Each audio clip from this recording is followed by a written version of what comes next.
सिर्फ 1 घंटे का लेक्चर और अकाउंट्स के फाइनल पेपर में आपके 8 नंबर पक्के, ये मेरा आपसे वादा है। आज की वीडियो से पहले, आज की वीडियो में मैं आपको वो चैप्टर्स करवाने वाला हूँ जिसके बारे में आप सबसे ज्यादा कंफ्यूज रहते हो कि क्या करें और क्या ना करें।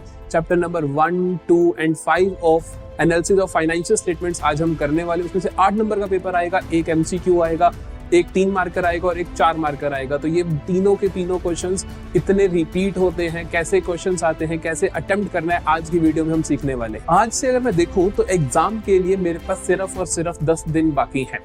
आपको आप मानोगे नहीं, लेकिन मेरे को भरोसा है कि अगर इन 10 दिनों में आपने बहुत अच्छे से मेहनत कर ली, अपना 100% दे दिया, तो मेरी गारंटी है आपको 85 प्लस लाने से कोई नहीं रोक सकता अकाउंटेंसी के अंदर। हमारी सीरीज का नाम भी यही है, अपना 100% देंगे। हमने इतने सिंप्लीफाई तरीके से आपको सिर्फ वही क्वेश्चंस करवाए हैं जो पेपर में आने हैं।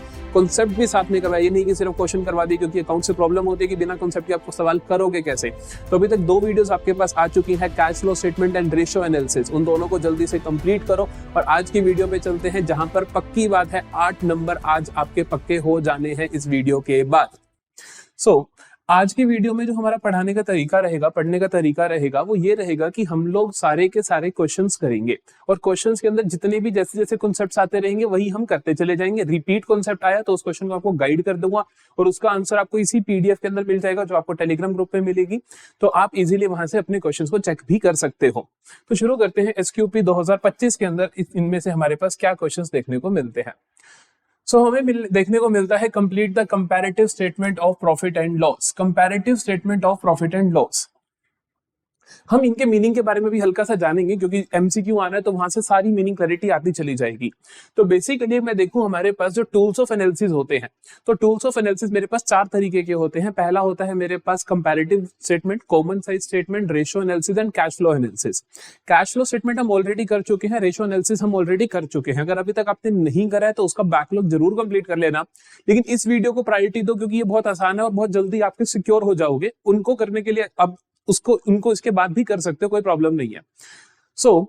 जो 4 एनालिसिस, उनमें से 2 हम पढ़ चुके हैं, रेशियो एनालिसिस और कैश फ्लो स्टेटमेंट। तो आज हमारे पास जो बचे हैं comparative statements and common size statements, हम वो करेंगे। और दूसरा चीज जो हमारी फाइनेंशियल स्टेटमेंट्स होती हैं, जो मैंने आपको रेशियो एनालिसिस में याद भी करवाई थी, आज फिर से मैं उनके बारे में डिटेल आपको बताऊंगा। जो कंपैरेटिव और कॉमन साइज स्टेटमेंट्स होती हैं वो कुछ किस तरीके से होती हैं कि कंपैरेटिव स्टेटमेंट में हम क्या करते हैं कि जैसे 2 साल है, जैसे 2022 और 2023 है, तो हम उनके अंदर जो भी चीजें होती हैं, जैसे कंपैरेटिव P&L है तो इसके अंदर P&L की आइटम्स है, जैसे कि रेवेन्यू फ्रॉम ऑपरेशन, सेल्स हो गई, खर्चे हो गए, माइनस करने पे प्रॉफिट आ गया, टैक्स माइनस करने पे प्रॉफिट आफ्टर टैक्स आ गया। तो बेसिकली हम यहाँ पे करते क्या है, कंपेयर करते हैं। कंपैरेटिव स्टेटमेंट में हम 2 सालों को कंपेयर करते हैं, 2 फर्मों को भी कंपेयर कर सकते हो। तो हम क्या कहेंगे, जैसे रेवेन्यू फ्रॉम ऑपरेशन 16 लाख था, अब 20 लाख हो गया, तो हम इसको 2 तरीकों से लिखते हैं। एक हम लिखते हैं इसका एब्सोल्यूट चेंज और एक हम लिखते हैं इसका परसेंटेज चेंज। कि एब्सोल्यूट मतलब कि कितना वैल्यू में चेंज आया, फिर लिखते हैं परसेंटेज चेंज कि परसेंटेज वाइज कितना चेंज आया। जनरली जो क्वेश्चन आता है वो आपके पास क्वेश्चन मिसिंग वैल्यू का ना आके क्वेश्चन आता है आपके पास कि प्रिपेयर करो, लेकिन इस बार सैंपल क्वेश्चन पेपर में यह है तो पूरे चांस है कि क्वेश्चन इस तरीके का भी आ सकता है, तो आपको दोनों चीजों के लिए तैयार रहना है। कंपैरेटिव स्टेटमेंट जो होती है, यहाँ पे हम क्या करते हैं, कंपेयर करते हैं दोनों फिगर्स को, फिर उसके बाद एब्सोल्यूट चेंज लिखते हैं, फिर परसेंटेज चेंज लिखते हैं। तो देखते हैं, रिवेन्यू फ्रॉम ऑपरेशन पहले मेरा 16 लाख था, अब मेरा 20 लाख है, तो बढ़ गया ना 4 लाख से। आपको ये पूरी एज इट इज टेबल द्वारा बना के आनी होती है और क्वेश्चन मार्क सीधे का आंसर लिख के आने होते हैं। तो ये 4 लाख बढ़ गया। परसेंटेज चेंज में अब कंफ्यूजन नहीं आती है कि सर ये 4 लाख जो देखना है वो इसका देखना है या इसका देखना है। अब देखो कहां से कहां पे चेंज देख रहे हो, आप देख रहे हो कि 16 लाख वाला कितना का हो गया, तो आप इसी का परसेंटेज निकालोगे ना, तो परसेंटेज चेंज जब आप देखोगे तो आप प्रीवियस ईयर का देखने वाले हो। तो हम कहेंगे कि 4 lakh is what percent of 16 lakh. निकालने का बड़ा सिंपल सा तरीका है, हम कहेंगे कि 4 lakh upon 16 lakh into 100%, that's it. तो ये आ गया हमारे पास 1 2 3 4 5, 1 2 3 4 5, तो ये आया 4 1 4 4 और ये आया 25। ये कैलकुलेशन मन में भी कर सकते हो कि 4 इंटू 4 क्या होता है, 16 होता है, तो आप सीधा 4 से डिवाइड कर दो 100 को, तो 25% आ गया, 25। जनरली जो हमारे पास फॉर्मेट होता है हमारे पास इंडियन कंपनीज एक्ट के हिसाब से, उसके अंदर यहाँ पे परसेंटेजेस यूज नहीं की जाती, लेकिन इस पर्टिकुलर क्वेश्चन ने खुद ने परसेंटेज का यूज कर दिया, तो आप भी कर दो, फिर कोई प्रॉब्लम नहीं है, आप भी यहाँ पे परसेंटेज लगा सकते हो। आगे चलते हैं। सो अब हमारे पास है अगला एम्प्लॉय बेनिफिट एक्सपेंस। अब एम्प्लॉय बेनिफिट एक्सपेंस उसने 8 लाख दिया हुआ है 2022-23 का, ये वाला फिगर दे ही नहीं रखा, ये भी नहीं दे रखा, लेकिन ये दे रखा है, ये है 25%। तो उसने बोला कि चेंज जो है वो कितना है 25%। तो अगर चेंज 25% है तो वो 25% किसका चेंज हुआ होगा, 8 लाख का हुआ होगा। तो 8 लाख का 25% आप निकाल लो, 8 लाख का 25% कितना आ जाएगा, उसका फोर्थ पार्ट 25% का मतलब 1/4, तो 2 लाख। तो 2 लाख बेसिकली एब्सोल्यूट चेंज आया, तो मैं यहां लिख सकता हूं 2 लाख। 2023-24 में कितना होगा, 8 लाख था, 2 लाख का चेंज आ गया, तो ऑटोमेटिकली यहाँ पे कितना आ जाएगा मेरे पास, 10 लाख आ जाएगा। ठीक है, नेक्स्ट देखते हैं। थर्ड में उसने बोला कि less other expenses. Other expenses कितने, अदर एक्सपेंसेस यहाँ के 2 लाख है, यहाँ के आपको दे ही नहीं रखे। यहाँ पे एब्सोल्यूट चेंज ब्रैकेट्स में, ब्रैकेट्स का मतलब हमेशा होगा नेगेटिव, तो नेगेटिव को माइनस से नहीं लिखोगे, आप ब्रैकेट से लिख रहे होगे। 2 लाख है, 1 लाख रिड्यूस हो गया, तो यहाँ के लिए क्या फिगर आया होगा, 1 लाख। परसेंटेज चेंज, 2 लाख से 1 लाख रह गया, 1 लाख का चेंज आया, तो 1 lakh is what percent of 2 lakh, तो हम कहेंगे 1 lakh is what percent of 2 lakh. हमें पता है 50% ही तो होता है, उसका आधा ही होता है, आप चाहो तो ऐसे चेक भी कर सकते हो। तो ये आ गया मेरे पास कितना, 50%। लेकिन यहाँ पे आपको ध्यान क्या रखना है, नेगेटिव, तो आप यहाँ पे कैसे लिखोगे, इस तरीके से लिखोगे, ब्रैकेट्स में 50%। ठीक है, अगला देखते हैं। प्रॉफिट बिफोर टैक्स दे रखा है आपको, वो कैसे निकलता है, वो बड़ी आसान सी बात होती है कि हम आरएफओ में से ये दोनों चीजें माइनस कर देते हैं। अगर ये फिगर ना दे रखा हो तब भी हम निकाल लेते हैं, अगर ये ना दे रखा होता मैं तब भी निकाल लेता। कैसे, 16 लाख माइनस 8 लाख, क्योंकि खर्चे माइनस कर दोगे अगर आप सेल्स में से, तो ऑटोमेटिकली आपका प्रॉफिट आ जाएगा। तो 16 लाख में से मैं 10 लाख माइनस कर देता तो ऑटोमेटिकली 6 लाख आ जाता, अभी भी 6 लाख ही है, तो 6 लाख है मेरा प्रॉफिट बिफोर टैक्स। अब उसने आगे, अब इसका निकालना है, इसका मैं ऐसे निकाल सकता हूँ, 20 में से 10 माइनस कर दूं, 10 बच गया, 10 में से 1 हटा दूं तो 9 लाख बच गया। एक तरीका तो ये हो गया निकालने का। दूसरा तरीका ये भी है, यहाँ पे उसने लिखा चेंज 50% का आया, तो मतलब 50% पॉजिटिव है, तो इंक्रीज हो गया। 6 लाख का 50% कितना होगा, 3 लाख, 6 लाख प्लस 3 लाख कितना हो जाएगा, 9 लाख, तब भी 9 लाख आता। एब्सोल्यूट चेंज, एब्सोल्यूट कितना चेंज आया, 6 लाख से 9 लाख पे पहुंचा, तो मतलब 3 लाख का चेंज आया, हमने 3 लाख लिख दिया। अब आप चेक भी कर सकते हो 3 lakh is what percentage of 6 lakh, 50 ही होता है, 50 ही है। अगला देखते हैं, tax at the rate 30%। Tax लगेगा कितना, किस पे, प्रॉफिट पे लगेगा। तो 30% ऑफ 6 लाख कितना होगा, 6 लाख इंटू 30%, 6 इंटू 3 होता है 18, तो 1,80,000। इस तरीके से यहाँ कितना लगेगा, 2,70,000। 9 लाख का 30%। तो अब आप यहाँ पे देखोगे तो डिफरेंस देखो आप, 1,80,000 और 2,70,000 में डिफरेंस 90,000 का 90 ही है, मतलब आप ठीक चल रहे हो। और यहाँ पे आप देखो परसेंटेजेस, तो परसेंटेज देखो इसका 90,000 1,80,000 का कितना परसेंट है, तो 50% होता है। That's it. लास्ट फिगर पे आ जाते हैं। तो उसने बोला प्रॉफिट आफ्टर टैक्स, तो 6 लाख माइनस 180 420, 9 लाख माइनस 270 कितना होगा, ये हो जाएगा हमारे पास 9 में से 2 गया 7 लाख, ये आ गया 6,30,000। क्रॉस चेक भी कर सकते हो, 4,20,000, ये एब्सोल्यूट चेंज 2,10,000 का है, तो 2,10,000 ऐड करोगे तो 630 ही बनता है, तो ठीक है, कोई दिक्कत नहीं। Percentage change 2,10,000 it's what percent of 4,20,000, उसका आधा है, तो 50% हुआ। That's it.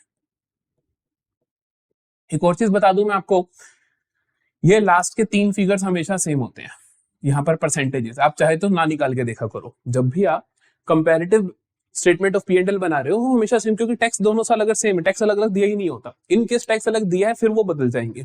जनरली हम देखते हैं कि टैक्स हमेशा सेम होता है दोनों सालों पे, तो उस वजह से क्या होता है कि सेम चीज माइनस होती है तो परसेंटेजेस में चेंज नहीं आता है। तो ये हो गया हमारे पास मिसिंग वैल्यू का क्वेश्चन। बहुत अच्छे चांसेस है इस क्वेश्चन के आने के, तो इस तरीके से हम करते हैं। आगे चलते हैं। So find the heads and subheads under which following items will appear in the balance sheet of a company as per the schedule 3 part 1 of a Companies Act 2013। किस तरीके से सारी की सारी आइटम्स दिखने वाली है बैलेंस शीट में। आप एक गलती कर देते हो कि आप लोग सिर्फ हेड्स लिख के आ जाते हो, हेड्स एंड सब हेड्स दोनों चीजें लिखनी होती है।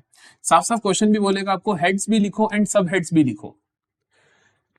हेड्स भी लिखने हैं, सब हेड्स भी लिखने हैं, तो उसके लिए बैलेंस शीट आनी जरूरी है। बैलेंस शीट याद मैंने आपको पिछली क्लास में भी करवाई थी, एक बार रिवाइज में फिर से करवा देता हूं। तो बैलेंस शीट हमने रिवाइज करते हैं जल्दी से। मैंने कहा था बैलेंस शीट अगर आप कंपनी की देखो, जितना आपसे रेशो एनालिसिस इस चैप्टर में पूछा जाना है उसके हिसाब से देखो, तो आपसे जो चीजें पूछी जानी है उस हिसाब से लाइबिलिटी साइड में, इक्विटी एंड लाइबिलिटी साइड में मैंने आपको क्या बोला था, आपको याद करवाया था, संयम सर बोले पीटीओ, तो यहां से हमारी इक्विटी एंड लाइबिलिटी साइड निकल जाती है। फिर मैंने एसेट साइड के लिए आपको याद करवाया था एसेट साइड के लिए क्या याद करवाया था मैंने आपको? एसेट साइड याद करोगे आप सोसाइटी, स्पेलिंग थोड़ी अलग है, SOCITI, और दूसरी चीज हमने याद की थी पाई। अगर मेजर फॉर्मेट, मेजर चीजें अगर हम मेन हेडिंग्स देखें तो मेन हेडिंग्स जो होती है हमारे पास इक्विटी एंड लायबिलिटी साइड में होती है हमारे पास तीन। एक होता है हमारे पास शेयर होल्डर्स फंड, एक होता है हमारे पास शेयर होल्डर्स फंड, दूसरी चीज होती है हमारे पास करंट लायबिलिटी, और तीसरी चीज होती है नॉन करंट लायबिलिटी।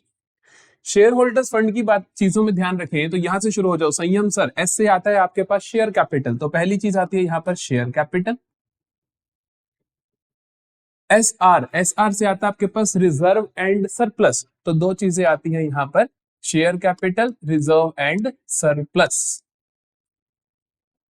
डिस्प्ले के लिए आगे आगे देखते हैं, बोले बीओ से आता है आपके पास बोरोइंग्स, बीओ से आता है आपके पास बोरोइंग्स। तो करंट लायबिलिटी की बात करो तो आप यहाँ पर शॉर्ट टर्म बोरोइंग्स की बात कर रहे होगे, तो यहाँ पे आप शॉर्ट टर्म बोरोइंग्स की बात कर रहे होगे, और दूसरी चीज आप बात कर रहे होगे शॉर्ट टर्म प्रोविजंस की,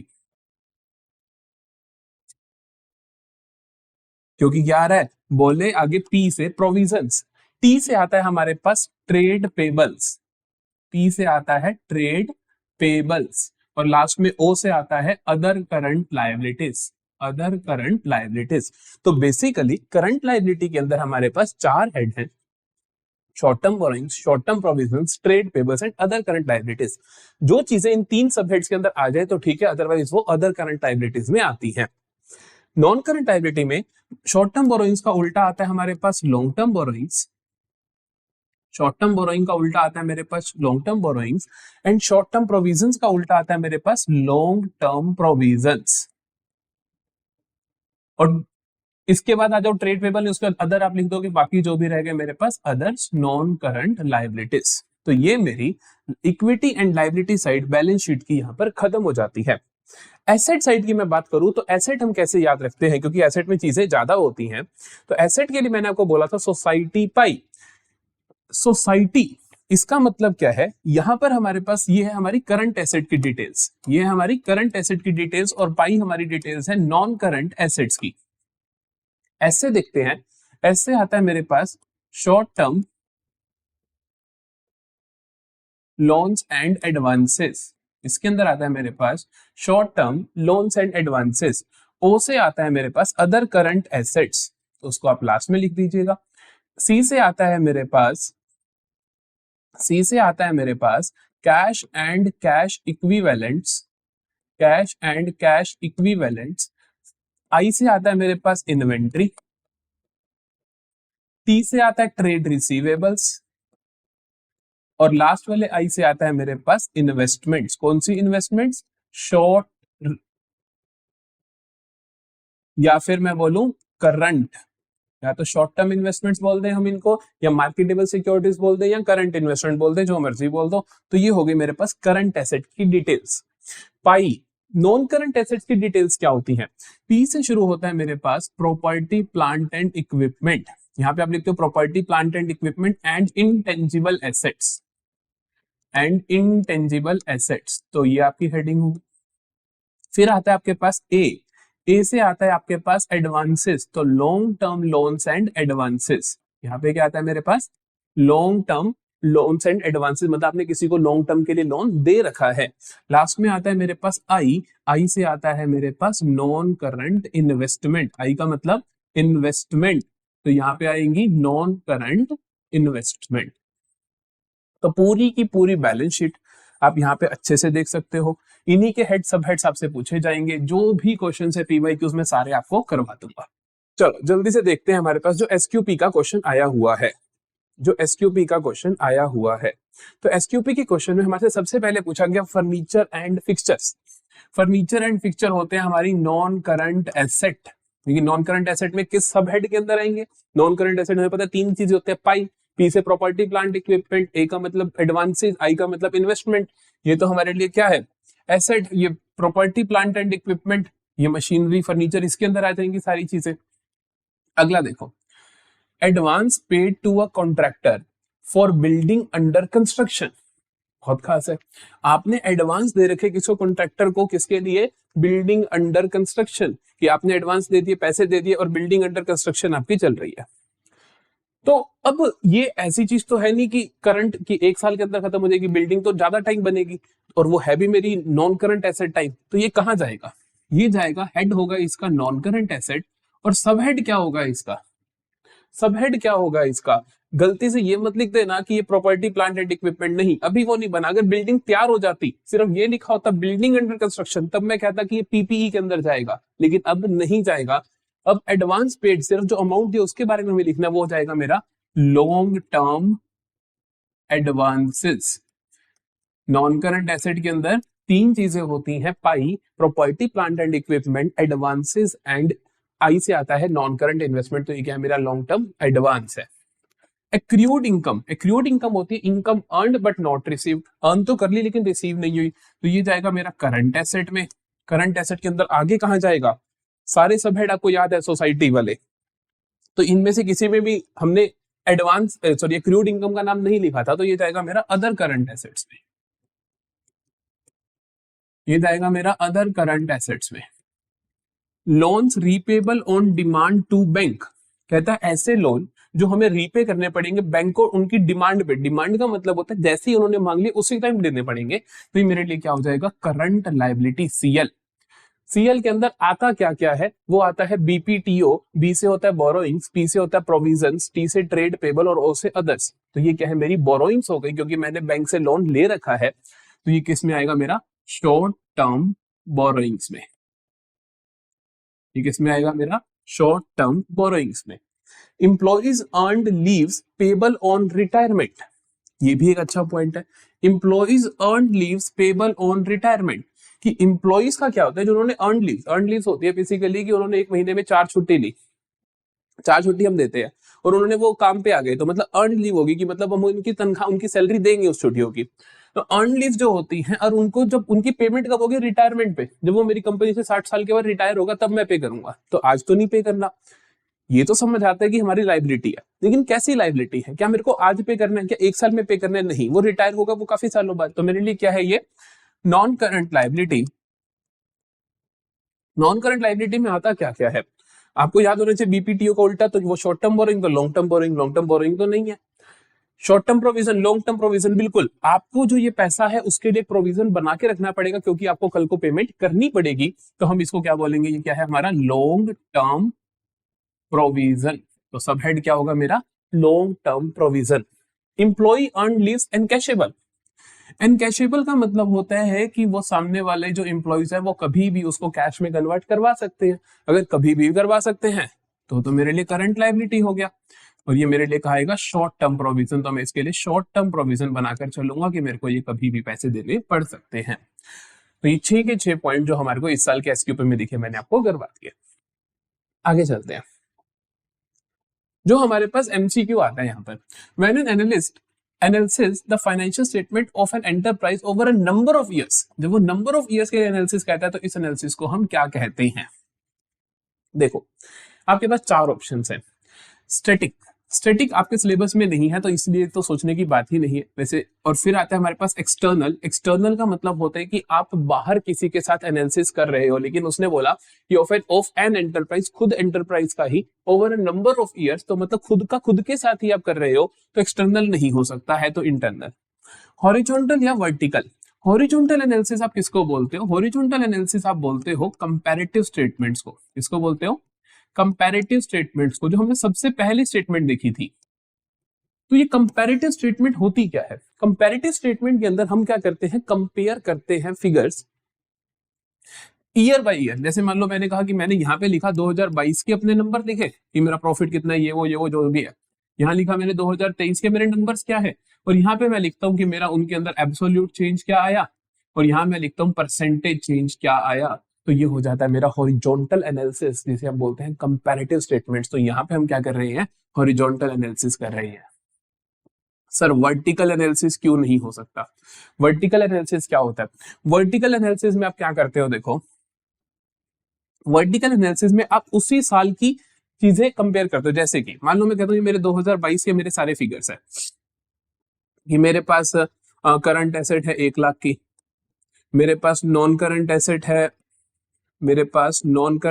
है 2 लाख की, और मेरे पास टोटल एसेट्स हो जाएंगी कितने की, 3 लाख की। करेक्ट। मैं एक एग्जांपल दे रहा हूँ, कॉमन साइज स्टेटमेंट्स जैसे होती हैं। मैं यहाँ पे बोलूंगा कि मेरे को 2022 का ही लेके बताओ कि 1 lakh is what percentage of 3 lakh, तो मैं कहूंगा 33.3%। 2 lakh is what percentage of 30 lakh, तो मैं कहूंगा 66.6%। तो मैं क्या कर रहा हूँ, इस साल को इसी से कंपेयर कर रहा हूँ ना, वर्टिकली, इसको इसका परसेंटेज निकाला, फिर इसको इसका निकाला, तो इसीलिए हम इसको क्या बोलते हैं, वर्टिकल एनालिसिस। तो वर्टिकल एनालिसिस होता है बेसिकली मेरे लिए कॉमन साइज स्टेटमेंट। फिर से ये हमेशा ध्यान रखना है, horizontal analysis is basically comparative statements और vertical analysis is basically my common size statement, क्योंकि उसके अंदर हम कॉमन साइज लेते हैं कि 3 लाख को मैंने 100 मान लिया और उसके परसेंटेजेस निकाल रहा हूं। यहाँ पे हम क्या करते हैं, कंपेयर करते हैं 2022 और 2023 के फिगर को कंपेयर करा, एब्सोल्यूट चेंज बताया और फिर क्या करा, परसेंटेज चेंज बताया। स्टैटिक एनालिसिस का मतलब भी जान लो आपके। स्टैटिक एनालिसिस का मतलब होता है बेसिकली कि हम सिंगल सेट ऑफ डाटा को आपस में कंपेयर करते हैं। ये काइंड ऑफ वर्टिकल एनालिसिस होता है, लेकिन वर्टिकल एनालिसिस में परसेंटेजेस की फॉर्म में शो करते हैं, बट स्टैटिक एनालिसिस के अंदर हम ऐसा नहीं करते हैं, क्योंकि वैसे आपके सिलेबस में है नहीं, सो ज्यादा फिक्र की बात नहीं, लेकिन स्टिल मैं आपको मीनिंग बता देता हूँ इसका कि मीनिंग क्या होता है। आगे देखते हैं, सेट नंबर 1 ऑफ 2024 के क्वेश्चंस देखते हैं। तो हमारे पास है फिर से 1 marker, analysis of financial statement is useful and significant to different users। ठीक है जी, होता है। Which of the following user is particularly interested in firm's ability to meet their claims over a very short period of time। कहता है किसको जरूरत है कि आपकी फर्म जो है, कौन सा यूजर ऑफ फाइनेंशियल स्टेटमेंट इस चीज से मतलब रखता है कि जो आपकी कंपनी है उसकी क्या एबिलिटी है कि वो अपने क्लेम्स को मीट कर सकते हैं शॉर्ट पीरियड ऑफ टाइम के अंदर, कि with in a month, with in 1 year. तो बेसिकली करंट वर्किंग कैपिटल वो वाला जो पीरियड है उसके अंदर लिक्विडिटी रेशो कैसी है। तो यहाँ पर हम देखते हैं कि अब किसको फर्क पड़ रहा होगा कि 1 साल के अंदर अंदर पेमेंट हमारी हो पाएगी या नहीं हो पाएगी। तो वो कौन होगा, लेबर यूनियन नहीं जी, टॉप मैनेजमेंट नहीं जी, फाइनेंस मैनेजर नहीं जी, ट्रेड पेबल। तो कहते हैं कि ट्रेड पेबल को मेन इंटरेस्ट होगा। देखो लेबर, ये नहीं कि लेबर यूनियन को इंटरेस्ट नहीं होगा, लेकिन उनके क्लेम नहीं है वो, तो उनकी तो सैलरी है, वो खर्चे तो कर ही पाएगी कंपनी। तो यहाँ पे बोला कि firm's ability to meet their claim. Claim का मतलब होता है कि दे आर, मतलब उन्होंने उनको लोन दे रखा है, तो इसीलिए यहाँ पे ध्यान रखना है कि लेबर यूनियन नहीं होगी, टॉप मैनेजमेंट को कुछ नहीं फर्क पड़ रहा, फाइनेंस मैनेजर को नहीं पड़ रहा। तो ट्रेड पेबल्स जो होंगे उनका मेजर इंटरेस्ट यही होगा, वो हमें तभी पैसा देंगे जब उन्हें लगता होगा कि ये वाली जो कंपनी है वो अपने शॉर्ट टर्म क्लेम्स को very short period of time में अपने क्लेम्स को निपटारा कर सकती है, तभी ये लोग मेरे को पैसा देंगे या मेरे को माल उधार पर देंगे। अगला देखते हैं, classify the following items under major heads and sub heads. Heads and sub heads का क्वेश्चन आ गया फिर से। अब देखते हैं long term loans from bank, कितना आसान है। तो long term loans from bank जो होते हैं, आपने लोन ले रखा है तो ये आपकी नॉन करंट लायबिलिटी हुई। अब किसके अंदर आएगा, नॉन करंट लायबिलिटी में बीपीटीओ का उल्टा देखो, बोरोइंग का उल्टा बोरोइंग ही होता है, तो मतलब लॉन्ग टर्म बोरोइंग, और प्रोविजन का लॉन्ग टर्म प्रोविजन, तो ये लॉन्ग टर्म बोरोइंग है। तो ये आ जाएगा मेरे पास लॉन्ग टर्म बोरोइंग के अंदर। हेड्स और सब हेड्स दोनों लिखने हैं। आप लेवल देखना कि जो अभी सैंपल पेपर का था और इनका, बेसिकली पेपर में जो आते हैं वो आसान आते हैं, इतने मुश्किल नहीं आते। लूज टूल्स कहाँ जाते हैं, हमने रेशियो एनालिसिस में सीखा था कि इन्वेंट्री के अंदर 3 और भी चीजें होती हैं जिसे हम spares, stores and loose tools बोलते हैं। तो वो तीनों इन्वेंट्री का पार्ट होते हैं। तो बेसिकली इनका हेड क्या होगा, करंट एसेट, और सब हेड क्या होगा, इन्वेंट्री, क्योंकि उस करंट एसेट के अंदर इन्वेंट्री जो होती है उसके अंदर इनका इंक्लूजन होता है। फिर आता है मेरे पास आउटस्टैंडिंग एक्सपेंसेस। आउटस्टैंडिंग एक्सपेंसेस हमारी करंट लायबिलिटी होती है, वेरी सिंपल। करंट लायबिलिटी में हम एक तो शॉर्ट टर्म बोरोइंग का हेड बनाते हैं, एक प्रोविजन का बनाते हैं, और एक ट्रेड पेबल का बनाते हैं, और बाकी हम अदर्स में डाल देते हैं। तो ये किस में आ जाएगा, मेरे पास अदर्स में आ जाएगा। तो others, other current liabilities, sorted. चलो यहां पर देखते हैं कंपैरेटिव कॉमन साइज से क्या सवाल आया। ये आया from the given balance sheet of Geox limited prepare common size balance sheet. मैं आपको 4 क्वेश्चन करवाऊंगा बहुत अच्छे से। एक तो कॉमन साइज बैलेंस शीट, एक कॉमन साइज P&L की स्टेटमेंट, एक आपके पास कंपैरेटिव P&L की स्टेटमेंट और एक कंपैरेटिव बैलेंस शीट। बाकी जो भी आएंगे मैं उनके आंसर्स आपको समझा दूंगा। तो ये 4 तो क्वेश्चंस मैं आपको बहुत अच्छे से करवाने वाला हूँ। ये 4 क्वेश्चंस ही हैं, क्योंकि इन्हीं में से एक आना है, पक्की बात है। और चॉइस जनरली नहीं होती। 2024 के पेपर में चॉइसेस थी, लेकिन 25 के सैंपल पेपर में नहीं है, तो चांस है कि चॉइस ना हो वहां पर। अब देखते हैं जल्दी से, आपको यहाँ पर मोस्ट इंपॉर्टेंट चीज है क्या, मोस्ट इंपॉर्टेंट चीज क्या है इन क्वेश्चंस को करने के लिए? मोस्ट इंपॉर्टेंट है फॉर्मेट, क्योंकि यहाँ पर जो फॉर्मेट हमें एडवाइस किया गया है कंपनीज एक्ट में, हमें उसी को एग्जैक्टली फॉलो करना होता है। तो जो फॉर्मेट में जो इंपॉर्टेंट बातें मैं अभी आपको सिखा भी दूंगा।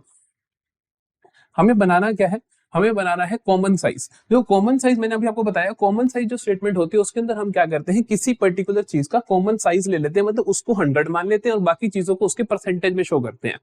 तो जैसे कि यहाँ पर मेरे पास 2023 के और 2022 के फिगर्स हैं, 2023 और 2022 के फिगर्स हैं।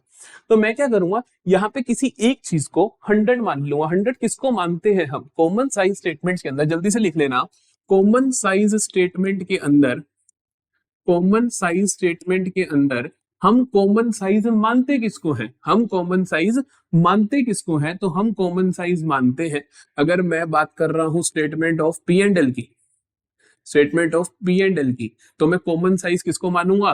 कॉमन साइज 100 किसको मानूंगा? आरएफओ को मानूंगा, रिवेन्यू फ्रॉम ऑपरेशंस को। अगर मैं बात कर रहा हूं बैलेंस शीट की, तो वहां पर मैं कॉमन साइज किसको मानूंगा? वहां पर मैं कॉमन साइज मानूंगा बैलेंस शीट के टोटल को, बैलेंस शीट के टोटल को। तो बैलेंस शीट का टोटल बोल दो, आप बोल दो टोटल एसेट्स, या मैं बोल दो टोटल लाइबिलिटीज, एक ही बात है, क्योंकि बैलेंस शीट का टोटल यहीं से डिफाइन होता है कि टोटल एसेट टोटल लाइबिलिटीज से। ठीक है जी। अब फॉर्मेट की बात करते हैं, तो आपको बेसिकली 4 कॉलम चाहिए होते हैं दोनों में। 4 मतलब कि 1 2 3 4 जितना है उसके साथ 2 कॉलम और जोड़ दो। मैंने टेबल ऑलरेडी बना के रखी है, तो मैंने क्या करा, जो ऑलरेडी था उसके अंदर 2 कॉलम और जोड़ दिए। नोट का जो कॉलम होता है, आपकी मर्जी है, बनाओ ना बनाओ, कोई दिक्कत वाली बात नहीं है। आप लिखते क्या हो? आप लिखते हो एब्सोल्यूट अमाउंट। एब्सोल्यूट अमाउंट लिख दोगे, जैसे कि एब्सोल्यूट अमाउंट 2022 के 2023 के। दूसरी बात जो ध्यान रखनी है वो यही है, पहली बात तो ये कॉमन साइज किसे लेना है, दूसरी बात ध्यान रखनी है कि प्रीवियस ईयर, जो प्रीवियस ईयर है विल कम फर्स्ट, उसको आप पहले लिखोगे दोनों स्टेटमेंट्स में। जनरली जो आपको बैलेंस शीट बनाई जाती है वहां पे करंट ईयर पहले लिखा जाता है, प्रीवियस ईयर बाद में लिखा जाता है। लेकिन जब हम अपनी स्टेटमेंट बनाएंगे कंपैरेटिव या कॉमन साइज, तो वहां पर हम उल्टा कर देंगे। वहां पर हम क्या कर देंगे कि प्रीवियस ईयर पहले लिखेंगे, करंट ईयर बाद में लिखेंगे। इस चीज का खास ध्यान रखना। तो मैंने क्या किया, प्रीवियस ईयर यहां लिखा, करंट ईयर यहां लिखा, यहां पे प्रीवियस ईयर, यहां पे करंट ईयर। ठीक है। अब आपको 4 कॉलम बनाने, ये समझ आएगी कि 2 कॉलम्स और ऐड कर देने। सिमिलरली कंपैरेटिव कोई भी हो, comparative balance sheet, comparative statement of P and L, कोई भी स्टेटमेंट है, 2 कॉलम और ऐड कर देते हैं। नाम क्या लिखने हैं? मैंने आपको बोला था कि आपने क्या करना है, इसका परसेंटेज शो करना है कि 4 लाख इसका कितना परसेंट है। तो हम वहां पे क्या लिखेंगे कि एक 2022 के लिए, एक 2023 के लिए। मैंने कहा percentage of total asset total liability की जगह आप यहां लिखोगे बैलेंस शीट टोटल। आप यहां लिखोगे परसेंटेज ऑफ बैलेंस शीट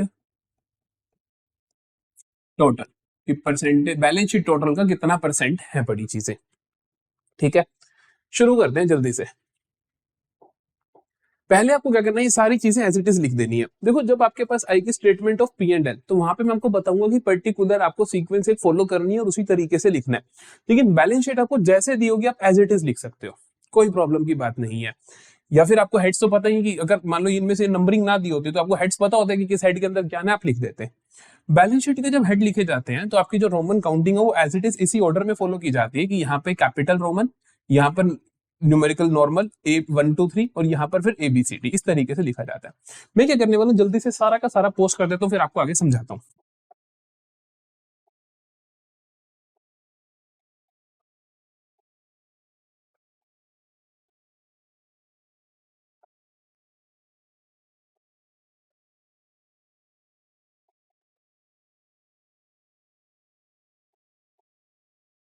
चलो, सो फॉर्मेट रेडी हो चुका है, आपने एज इट इज सारी चीजें लिख देनी है, कोई दिक्कत नहीं।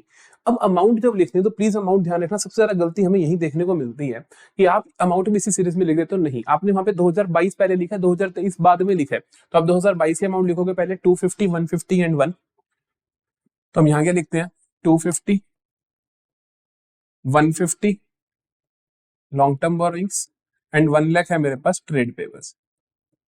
तो आपको ध्यान रखने की किसके सामने लिखना है, जो चीज है बेसिकली, तो शेयर कैपिटल के सामने, लॉन्ग टर्म बोरोइंग्स के सामने, ट्रेड पेबल्स के सामने। तो टोटल बन गया 2 3 4 और 5 लाख। आप चेक भी कर लो कि 5 लाख है, बिल्कुल ठीक है। तो हम ये 5 लाख यहाँ का टोटल हो गया। इसी तरीके से हम देखते हैं आगे यहाँ का। सो 2023 के फिगर्स क्या है, 4 लाख 2 लाख 2 लाख, 4 लाख 2 लाख 2 लाख, 4 लाख 2 लाख एंड 2 लाख। फिर टोटल बीन गया मेरे पास 8 लाख। परसेंटेज मैं आपको सिखा दूंगा, एक बार पहले यहाँ पे कंप्लीट कर ले हम। एसेट साइड में है मेरे पास 4 लाख। पहले हम देखेंगे 2022 का 350, 70 एंड 80। 350, 70 एंड 80। तो 350, 70 एंड 80।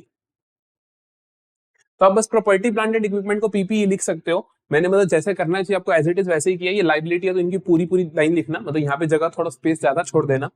सो यहाँ पे हमने एसेट साइड लिख दिया। लाइबिलिटी इसकी एसेट साइड देखते हैं तो यहाँ पे 422। ये है मेरे पास 4 लाख, 2 लाख, 2 लाख। That's it. तो अब देखो, आपको जो ध्यान रखना है, इसका टोटल लिखें पहले हम। टोटल तो ये सेम आने 5 लाख और ये आ गया। ध्यान रखने लायक पॉइंट कि जो आप एब्सोल्यूट अमाउंट लिखोगे, किसी के आगे आप रुपी नहीं लगाओगे, रुपी वर्ड नहीं लगेगा। यहां पर जो आपने ये जगह छोड़ी है, यहां पर आप लिखोगे रुपी, यहां लिखोगे रुपी। यहाँ पे आप परसेंटेजेस में लिखने हो सब कुछ, तो यहाँ पे आप साइन दे दोगे परसेंटेजेस का। और किसी भी फिगर के आगे आप परसेंटेजेस नहीं लगाओगे। मान लो 25 है तो 25 लिखोगे, परसेंट नहीं लगाओगे, ये परसेंट।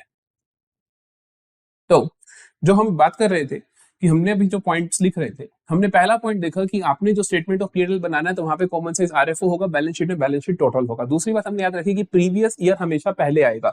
तीसरी बात जो आपको ध्यान रखनी है वो क्या है?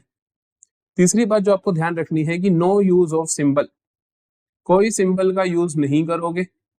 फॉर एग्जाम्पल परसेंटेज, तो परसेंटेज का आप यूज नहीं करोगे, लेकिन हेडिंग में जरूर लिखोगे, हेडिंग में जरूर लिख देना है। अब देखते हैं क्या करना है। Percentage of balance sheet total, तो हम कहेंगे कि 2,50,000 is what percent of this. हम कहेंगे कि 2,50,000 is what percent of balance sheet total, that is 5 lakh. तो 250 आप निकाल सकते हो आराम से, 50% है उसका, आधा हमें दिख भी रहा है।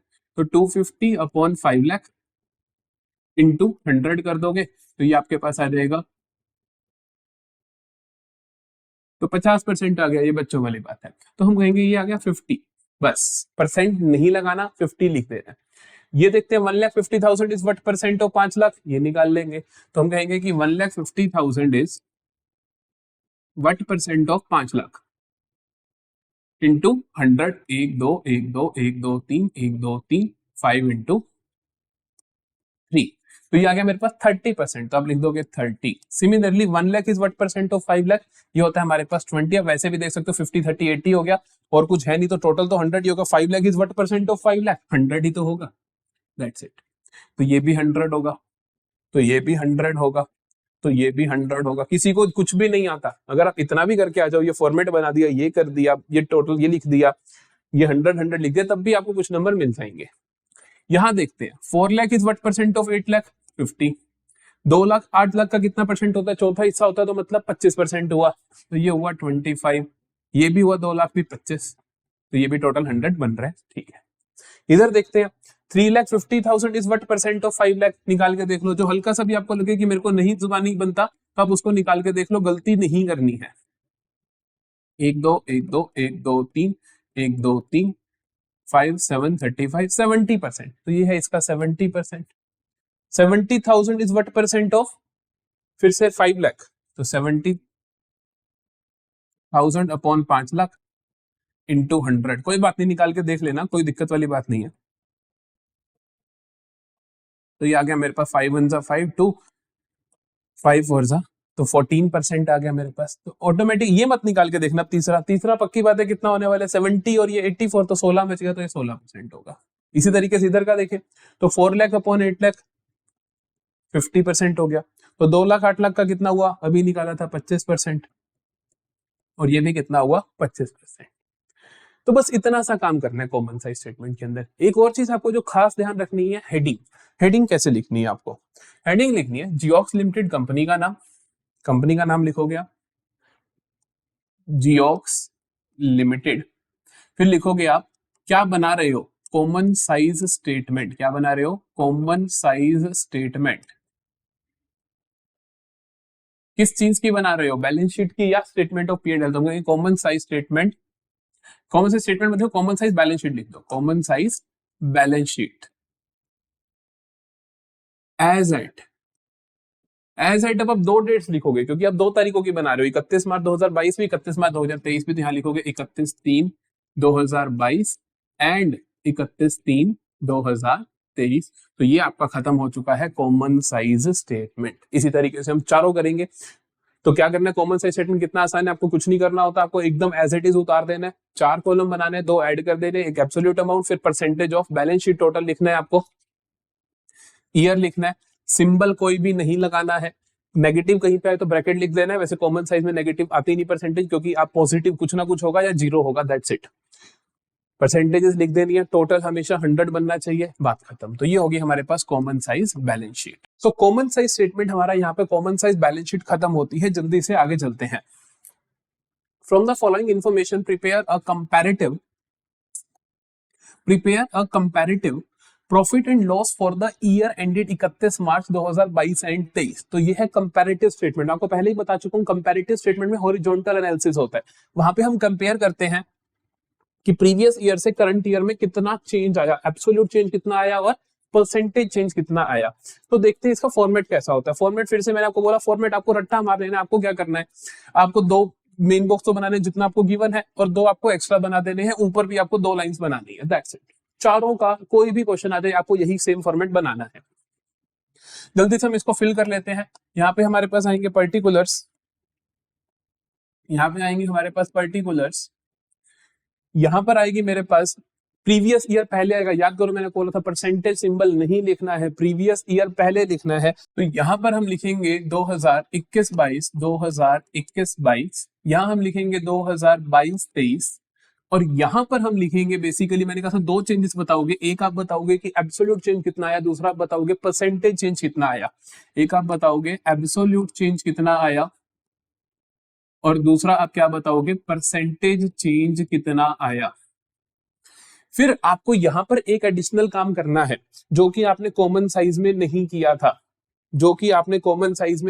यहाँ पे जो आपके 2 कॉलम थे, यहाँ पे ऊपर लिख रहे थे एब्सोल्यूट अमाउंट, यहाँ पे परसेंटेज ऑफ टोटल, और फिर यहाँ पे ईयर लिख रहे थे। लेकिन जब आप कंपैरेटिव बना रहे हो तो आप पहले ईयर लिख दोगे, यहाँ पे आप जो लिखोगे, यहाँ पे आप इसका बेसिकली फॉर्मूला लिखोगे। ये अगर ए है, ये अगर बी है, तो एब्सोल्यूट चेंज कैसे निकालोगे। एब्सोल्यूट चेंज आएगा आपके पास, आप लिखोगे C is equal to B minus A, इसमें से ये माइनस कर दोगे तो पता चल जाएगा भाई चेंज कितना है। परसेंटेज चेंज कैसे निकालोगे, परसेंटेज चेंज आप निकालोगे कि कितना चेंज आया किसके रिस्पेक्ट में, तो ये निकलेगा आपके पास C/A इंटू 100। तो ये आपका आ जाएगा परसेंटेज चेंज। तो यहाँ पे आपको ये फॉर्मूला जरूर लिखना है, इस चीज की गलती मत कर देना कि फॉर्मूला ना लिखो। अब देखते हैं, तो आपने फिर एब्सोल्यूट अमाउंट है, तो आप यहाँ पे ये भी लिख दीजिए कि रुपी का सिंबल है, यहाँ पर रुपी का सिंबल है, यहाँ भी रुपी का सिंबल है, और यहाँ पे परसेंटेज हमारा सिंबल है। आप लिखोगे नहीं किसी के भी आगे 25 है तो 25% है तो 25 ही लिखोगे, दैट्स इट। एक और चीज, जब भी आपके पास statement of profit and loss आती है, तो आपको उसका फॉर्मेटिंग किस तरीके से करनी है मैं बताता हूं। जब भी statement of profit and loss आ जाए तो आपको 7 आइटम्स लिखनी है। कितनी आइटम्स लिखनी है, 7 आइटम्स लिखनी है। पहली आइटम आपको लिखनी है RFO, दूसरे नंबर पे आपने लिखना है add other income, exactly format follow करना है, प्लीज इसको बना के रख लेना। तीसरे पे आप लिखोगे टोटल इनकम, चौथे यहां पे आप डैश डाल दोगे, टोटल कर दोगे। चौथे पे आप लिखोगे लेस एक्सपेंसेस, फिर आप यहाँ पे एक्सपेंसेस की डिटेल्स लिखोगे, जो भी एक्सपेंस है। फिर आप यहाँ पे क्या करोगे, फिर ये जो टोटल इनकम आई उसमें से आप माइनस कर दोगे एक्सपेंसेस। फिर आ जाएगा आपके पास यहाँ पे 5वें नंबर पे प्रॉफिट बिफोर टैक्स, यहाँ पे आ जाएगा आपके पास प्रॉफिट बिफोर टैक्स। 6ठे नंबर की चीज आ जाएगी आपके पास टैक्स, यहाँ पे आप लिखोगे लेस टैक्स, इसमें से आप टैक्स माइनस करोगे। यहाँ पे आ जाएगा 7वें नंबर पे आपके पास प्रॉफिट आफ्टर टैक्स। प्लीज इसको रट्टा मार लो, 7 आइटम से शुरू होगा RFO से। RFO में आप जोड़ दोगे अदर इनकम, लिखोगे add other income, total income आ जाएगी, लेस करोगे एक्सपेंसेस, एक्सपेंसेस की सारी डिटेल्स लिखोगे, फिर आ जाएगा प्रॉफिट बिफोर टैक्स, फिर माइनस कर दोगे टैक्स, और लास्ट में आ जाएगा आपके पास प्रॉफिट आफ्टर टैक्स। इन या तो आप 7 आइटम्स लिख रहे होगे या आप 5 लिख रहे होगे। कैसे भला, कई बार क्या होगा कि आपको अदर इनकम की डिटेल नहीं दे रखी, तो आप ये दोनों नहीं लिखोगे बस। तो आपके पास आरएफओ के बाद सीधा टोटल इनकम ही होगी, उसमें से आप खर्चे माइनस कर दोगे। तो अब ये दोनों आइटम्स को हटा दोगे, पांच आइटम्स रह जाएंगी। आपको इसके अलावा कुछ नहीं देखना, क्योंकि कई बार क्या होता है बुक में बहुत अलग अलग तरीके से फॉर्मेट होते हैं, आपको कुछ नहीं सोचना, ये एज इट इज जो सीबीएसई मार्किंग स्कीम में देता है मैंने वहां से पिक करे हैं, तो आपको इसके बारे में और सोचने की जरूरत नहीं है। तो हम देखते हैं यहाँ पर हमारे पास क्या क्या आइटम्स है। आरएफओ है, आरएफओ हम लिखेंगे पहले नंबर पे, फिर हम लिखते हैं अदर इनकम, फिर टोटल इनकम। दोनों में से अदर इनकम दे ही नहीं रखी, तो उसका मेरे पास क्या आ जाएगा, एक्सपेंसेस आ जाएंगे। जल्दी से आपको लिख के दिखाता हूं। तो आप क्या लिखोगे, नंबर 1 पे रिवेन्यू फ्रॉम ऑपरेशंस, नंबर 1 पे लिखोगे आप रिवेन्यू फ्रॉम ऑपरेशंस। बेटा दूसरे नंबर पे अब देखो, रिवेन्यू फ्रॉम ऑपरेशन आप लिखोगे 2021-22 का पहले लिखोगे 8 लाख है, फिर है 22-23 का 10 लाख। तो हमने लिख दिया 21-22 का है 8 लाख और इसका है मेरे पास 10 लाख। ठीक है जी। अब मैंने आपको बोला कि आपको लाइन लगानी है रिवेन्यू फ्रॉम ऑपरेशंस के बाद, तो आप लगा देना ये आपने रिवेन्यू फ्रॉम, क्योंकि देखो अदर इनकम होती तो आप अदर इनकम लिखते फिर टोटल करते हैं ही नहीं, तो आप एक लाइन लगा दोगे। फिर दूसरे नंबर पे आप लिखोगे expenses, less expenses, sorry less expenses, less expenses. Expenses की डिटेल्स लिख दोगे। एक्सपेंसेस की डिटेल्स में तुम्हें दे रखे एम्प्लॉय बेनिफिट एक्सपेंस और अदर एक्सपेंसेस, तो आप लिखोगे employee benefit expense, employee benefit expense और अदर एक्सपेंस। तो मैंने लिख दिया अदर एक्सपेंस। दोनों लिख देता हूं मैं, कितने कितने बनते हैं मेरे पास, देखो इस साल के हैं 1 लाख और 4 लाख, 1 लाख और 4 लाख। प्लीज ध्यान रखना इस चीज का भी कि आपको यहाँ पे नेगेटिव का सिंबल शो नहीं करना, क्योंकि आप लेस ऑलरेडी यहाँ पे लिख चुके हो। फॉर्मेट का खास ध्यान रखना है। फिर आएगा यहाँ पे 2.5 लाख और 5.5 लाख, तो यहाँ पे आ जाएगा मेरे पास 2,50,000 और 5,50,000। फिर देखो ये हो गया। फिर है टैक्स रेट 50%। तो इसके बाद मैंने आपको बोला था कि या तो आपकी ये 7 आइटम्स बनेंगी, या तो आपकी ये 7 आइटम्स बनेगी या 5 बनेंगी, 2 नहीं है तो। फिर आपके पास एक्सपेंसेस आ गया, तो आएगा प्रॉफिट बिफोर टैक्स। यहाँ पे आप एक और लाइन दोगे, आप लिखोगे third item is profit before tax. Profit before tax कितना आएगा, आप क्या करोगे, आरएफओ में से माइनस कर दोगे। 8 लाख में से 1 गया 7 लाख, 7 लाख में से 4 लाख गया, तो आपके पास रह जाएगा 3 लाख। 10 लाख में से 5 लाख गया, ये इनका टोटल देख लो, 5 और 2 7 और 1 8, तो 10 में से 8 गया तो 2 लाख। ठीक है जी। अब देखते हैं प्रॉफिट बिफोर टैक्स के बाद हमारे पास चौथी आइटम आती है टैक्स के नाम की। टैक्स कितना दिया हुआ, एट द रेट 50%। टैक्स कितना दिया हुआ, एट द रेट 50%। तो 50% टैक्स देखते हैं हमारे पास क्या आएगा। तो 3 लाख का 50% आ जाएगा 1,50,000 और 2 लाख का आ जाएगा 1 लाख। फिर आते हैं हमारे पास, मैंने यहाँ पे एक और आप यहाँ पे लिखाओगे और यहाँ लास्ट में आप लिख दोगे 5वें नंबर पे profit after tax, that is your PAT figure. तो प्रॉफिट आफ्टर टैक्स कितना आ जाएगा, 3 लाख में से 1,50,000 गया तो 1,50,000, 2 लाख में से 1 लाख गया तो 1 लाख, दैट्स इट। तो आपने पहले तो देखो बैलेंस शीट जब होती है तो बैलेंस शीट में दिक्कत नहीं होती। देखो statement of P and L के अंदर फायदा ये होता है कि कम आइटम्स होती हैं, बैलेंस शीट के अंदर फायदा ये होता है कि आइटम्स चाहे ज्यादा हो लेकिन फॉर्मेटिंग का ध्यान नहीं रखना पड़ता, ऑटोमेटिकली फॉर्मेट मिलता है जनरली। तो यहाँ पे अब आपको ये फॉर्मेट आपने बना लिया, अब कोई दिक्कत नहीं है, अब आप अपना लिखते रहो कि revenue from operation absolute change कितना आया, 10 लाख था पहले, 8 लाख था, अब 10 लाख हो गया, 2 लाख इंक्रीज हो गया तो 2 लाख। बस अब ये 2 लाख इज परसेंटेज चेंज, तो कैसे निकलेगा, C अपॉन A इंटू 100, तो मतलब 2 लाख अपॉन 8 लाख इंटू 100, तो 2 लाख 8 लाख का कितना परसेंट होता है, चौथा हिस्सा होता है, तो मतलब 25% होता है, तो 25। इसीलिए कंपैरेटिव स्टेटमेंट्स को हम क्या बोलते हैं, हम बोलते हैं हॉरिजॉन्टल एनालिसिस। देखो मैं क्या कर रहा हूँ, पहले इन दोनों को कंपेयर करा, फिर ये निकालने के लिए फिर इधर आए, तो हॉरिजॉन्टल ही चल रहा हूँ। यही आपने कॉमन साइज स्टेटमेंट में देखा था कि आप वर्टिकल चल रहे थे, कि इस चीज का आप निकाल रहे थे परसेंटेज, तो वर्टिकल चल रहे थे। अब देखते हैं जल्दी से, तो ये कितना है 1 लाख, ये है 2,50,000, ये कितना बढ़ गया 1,50,000 बढ़ गया। तो 1,50,000 1 लाख का कितना परसेंट है, 1 लाख का 100% 1 लाख होगा, 1,50,000 कितना होगा, 1,150% होगा, कितना होगा 150%। चाहो तो आप कैलकुलेट भी कर सकते हो कि 1,50,000 अपॉन 1 लाख इंटू 100। यहाँ पे चेंज आया मेरे पास फिर से 1,50,000 का, तो 1,50,000 4 लाख का कितना होता है? ये होता है बेसिकली 37%। मैं आपको निकाल के भी दिखा, 37.5% होना चाहिए। मैं आपको निकाल के भी दिखा देता हूँ। तो ये आएगा मेरे पास 1,50,000 अपॉन 4 लाख इंटू 100। 1 2 1 2 1 2 3 1 2 3। तो ये आ गया मेरे पास 4 3 से 12 और 4 7 से 28, तो 37.5। तो ये कितना होता है? 37.5। अब देखते हैं ये 3 लाख, ये 2 लाख। तो बेसिकली यहाँ पे अब देखो इंक्रीज नहीं है, रिडक्शन है। तो आप दिखाओगे 1 लाख का डिक्रीज आया, तो आप कैसे दिखा दोगे? ब्रैकेट्स लगा दोगे, नेगेटिव हो गया। तो 1 lakh is what percent of 3 lakh? 33.3 होता है। तो आप लिख दो 33.3 नेगेटिव का, क्योंकि रिड्यूस हुआ है। 1,50,000 से 1 लाख पे चले गए, तो फिर से ये 50,000 का क्या है? रिडक्शन है, तो माइनस में चला गया। 50,000 1,50,000 का कितना परसेंट है? तीसरा हिस्सा होता है, तो मतलब 33.3 हो गया। फिर से 1,50,000 से 1 लाख पे चले गए, तो 50,000 माइनस का आ जाएगा। 50,000 1,50,000 का कितना परसेंट होता है? 33.3%। इसको आप डबल लाइन से क्लोज कर दोगे, बात खत्म। तो ये होगी आपकी comparative statement of P and L. इसकी भी हेडिंग कैसे लिखनी? जैसे आपने वहां लिखी थी, हेडिंग में आप लिख दोगे नाम दिया हुआ है फर्म का, नहीं दिया हुआ तो आप लिख देना XYZ लिमिटेड कंपैरेटिव,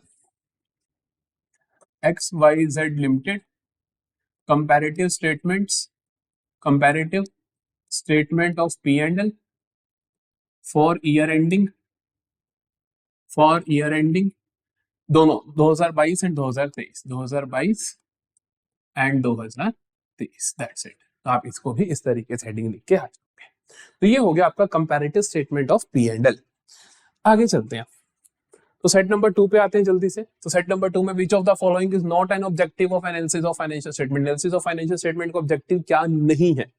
तो कहता है to assess the current profitability and operational efficiency. बिल्कुल हम देखना चाहते हैं कि प्रॉफिटेबिलिटी कैसे चल रही है या ऑपरेशनली हम कितने एफिशिएंट है। रेशियो एनालिसिस में हमने सीखा था।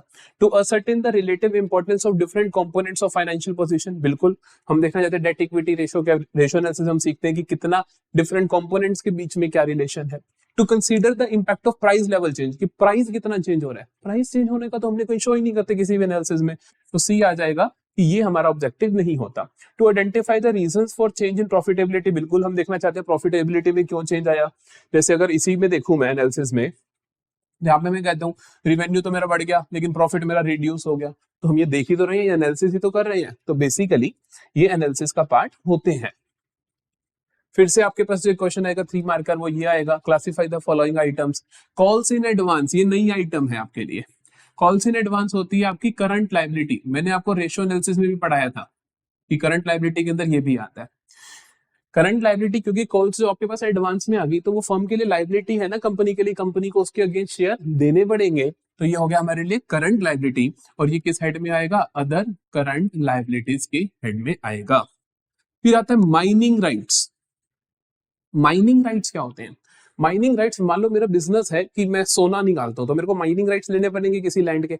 तो मैंने वहां के जब माइनिंग राइट्स लिए, तो वो मेरे लिए एक तरीके, क्योंकि 1 साल तो यूज नहीं करूंगा ना, 1 से ज्यादा साल यूज करूंगा, तो वो मेरे लिए क्या है? नॉन करंट एसेट है। तो माइनिंग राइट्स क्या होने वाले हैं मेरे लिए? नॉन करंट एसेट होने वाली है। लेकिन आगे कहाँ आएगा?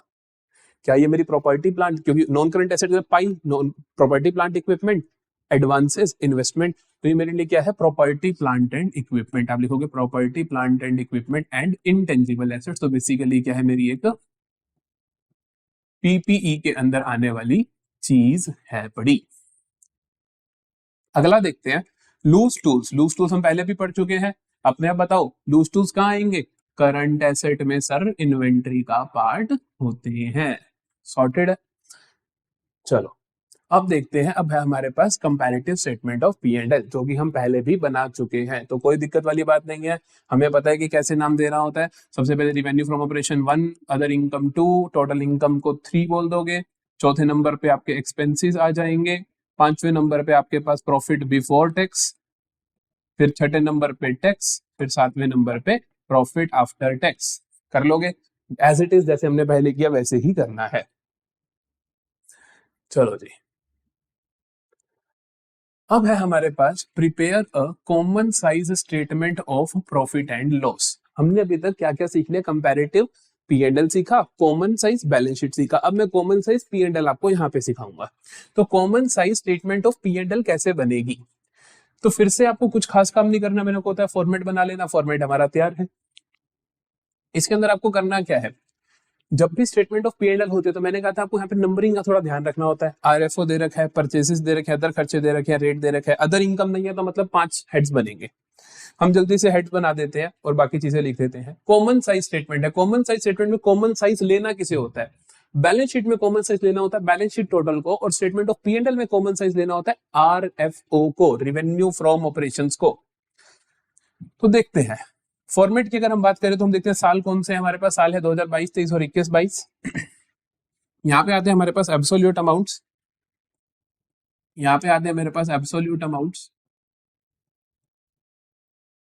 और यहाँ पे आते हैं मेरा percentage of revenue from operations. मैं क्या लिखूंगा? परसेंटेज ऑफ आरएफओ या percentage of revenue from operations. ये है मेरे पर्टिकुलर्स। ईयर है 22, 21, 22 और 22, 23। प्रीवियस ईयर पहले लिखोगे 2021, 22, 2022, 23। यहाँ भी 2021, 22, 2022, 23। सॉर्टेड है की कहानी। जल्दी से लिखना शुरू कर देते हैं। तो नंबर 1 पे है मेरे पास RFO, revenue from operations. Symbols के लिए ये रूपी, ये रूपी, ये परसेंटेज, ये परसेंटेज। तो नंबर 1 पे मेरे पास है RFO, revenue from operations, revenue from operations. Revenue from operations हमें दे रखे हैं, पीछे पहले इसके लिखोगे 20 लाख और 40 लाख। तो 20 लाख और 40 लाख, ठीक है जी। Percentage of RFO, percentage of RFO बताना है, हम लास्ट में कर लेंगे, चलो वो भी पहले आपको हम कंप्लीट कर लेते हैं। तो उसके बाद हमें दूसरी चीज लिखनी होती है अदर इनकम, टोटल इनकम, जो कि दे नहीं रखी तो आप यहीं पे इसको क्या कर दोगे? लाइन लगा दोगे। दूसरे नंबर पे लिखोगे एक्सपेंसेस, 2 दे रखे हैं आपको, तो यहां लिखेंगे हम लेस एक्सपेंसेस, लेस एक्सपेंसेस। एक दे रखा है आपको purchase of stock in trade, purchase of stock in trade, और दूसरा क्या दे रखा है हमें? दूसरा दे रखा है अदर एक्सपेंसेस, तो हम दूसरा लिख देंगे other expenses, other expenses. Purchase of stock in trade मेरे को दे रखी है 2 लाख और 4 लाख, 20,000 और 40,000। प्लीज ध्यान रखना, गलती मत कर देना कि पहले ये मत लिख देना 2 लाख, 4 लाख, 20,000, 40,000। 2 लाख, 4 लाख और 20,000, 40,000। सॉर्टेड है। तो यहाँ पे मेरे पास फिर से लाइन लगा दूंगा तो मेरे पास क्या आ जाएंगे? माइनस करने के बाद यहाँ पे आ जाता है मेरे पास प्रॉफिट बिफोर टैक्स, यहाँ पे आ जाता है मेरे पास प्रॉफिट बिफोर टैक्स। तो प्रॉफिट बिफोर टैक्स कितना आएगा? 20 लाख में से 2 गए तो 18 लाख, 18 लाख में से 20,000 गए तो 17,80,000, 40 लाख में से 4 गए 36 लाख, 36 लाख में से 40,000 गए तो 35,60,000। ठीक है जी। ये आ गया मेरे पास प्रॉफिट बिफोर टैक्स। इसमें से अब हम लेस कर देंगे, लेस कर देंगे टैक्स। क्या रेट दे रखा है? टैक्स दे रखा है मुझे 50% का, तो मैं 50% लेस कर देता हूं, टैक्स एट द रेट 50%। तो 17,80,000 का आधा कितना हो जाएगा? 17 लाख का आधा होगा, 16 लाख का आधा 8 लाख, तो 8,50,000 और 48,90,000, 8,90,000। 35 लाख का आधा कितना होता है? 34 लाख का आधा होता है 17 लाख, तो वो हो गया 17,50,000, और 60,000 का आधा 30,000, तो 17,80,000। ठीक है जी। ये आ गया आपके पास, लेस हो गया टैक्स। तो यहां मेरे पास क्या बच जाएगा? Profit after tax. अब आप ये कभी नहीं बोलोगे, ये पक्की बात है, और ये आपके 4 नंबर पक्के हो जाएंगे यहाँ पर। तो ये कितना आ जाएगा? 1780 में से आधा गया तो आधा ही बचेगा, कॉमन सेंस की बात है भैया। ओ हमने लिख दिया आधा, इसमें से आधा गया तो आधा ही बचेगा भैया, लिख दिया, खत्म है ये। यहाँ पे आप डबल क्लोजिंग दे दो। अब कॉमन साइज में शो करें, इसको 100 मानना है तो हम यहाँ पे लिखेंगे ये 100 है, ये भी 100 है। अब देखते हैं तो ये 2 lakh, 2 lakh is what percent of 20 lakh, 2 lakh is what percent of 20 lakh, तो 10% होता है, तो आप यहाँ पे लिख दोगे 10। तो ये भी 4 lakh is what percent of 40 lakh, ये भी 10। 20,000 is what percent of 20 lakh, ये होगा 1%। हम करके भी देख लेते हैं, 20,000 अपॉन 20 लाख इंटू 100, 1 2 1 2 1 2, तो ये आ गया 1%। Similarly 40,000 is what percent of 40 lakh, ये भी 1%। अब सोचने की बात है, 20 लाख में से माइनस करा तो ये आया ऑटोमेटिकली, 100 में से भी 10 और 1 माइनस कर दोगे तो क्या आ जाएगा 89, तो ये 89%, ये भी 89%, क्योंकि ये भी सेम चल रहा है। कंपैरेटिव में ऐसा मत कर देना प्लस माइनस, कॉमन में चलता है, कॉमन साइज में आप करते हो, कंपैरेटिव में नहीं करते हो। 50% टैक्स दिया आपने, कितना दिया 50%, तो 89 का 50% यहाँ पे कम हो जाएगा, 89 का 50% होगा कितना, तो 90 का आधा कितना होता है, 90 का आधा होता है आपके पास 45, तो 45, लेकिन 89 का आधा आधा कम कर दो तो बेसिकली 44.5, तो 44.5 जो हो जाएगा आपके पास टैक्स गया और 44.5 आपका बच गया। सिमिलरली यहाँ भी, तो देखो ये जरूरी नहीं है कि ये दोनों साइडें सिमिलर हो, ये बाई चांस इस क्वेश्चन के अंदर ऐसा था, ये बाई चांस था, बट ये होना, ये तो आप कर सकते हो, पर ये आप जरूर कर सकते हो कि आपने माइनस कर दिया, फिर ये लिख दिया, इसमें से माइनस कर दिया, ये कर दिया, दैट्स इट। तो ये हो गया आपका किस तरीके से बनेगी common size statement of P and L. 4 चीजें होती है, 3 हम सीख चुके, एक रहेगी सिर्फ हमारे पास बैलेंस शीट कंपैरेटिव, अभी आगे आ जाएगी, सिखा दूंगा। चलो, which of the following tools of financial analysis indicate the trend and direction of financial position and operating results?